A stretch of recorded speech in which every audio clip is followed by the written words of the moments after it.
talk a little bit about making that decision for him being obviously the top D man, which was reinforced this year by him winning yet another Norris. Well, and I think that's it, right? Like when Cale Makar is on the ice, he's the best in the world.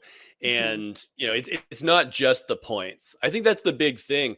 And Paul Maurice actually mentioned this during the Stanley Cup final, where he was talking about some of his defensemen that don't put up a ton of points, and saying like, oh, like if the Norris voting wasn't just about points, you'd see more love for like a Gustav Forsling, for example, for Norris. But I think Cale Makar escapes that criticism because he is so good in his own end as well. He's so good with his stick. Like, he's not a physically dominating defenseman. Like, he's never going to be Chris Pronger, but he doesn't have to be because he's so smart.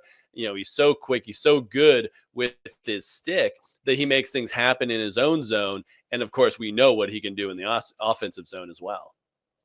I feel like the difference between Makar and Hughes is getting a little wider. And, nothing against Quinn Hughes, who, Katie's, sorry to jump the gun here, but we've got him sixth on the list here, which, is pretty high. Let's face it. Yeah. But I just feel like the gap between Makar and Hughes, like going into this past year, you pretty much were, slicing it down the middle in terms of who was going to have the better season. But I just feel like, when all is said and done, we're going to be holding Makar to a totally different level and a different category when you're talking about some of the all-time best defensemen.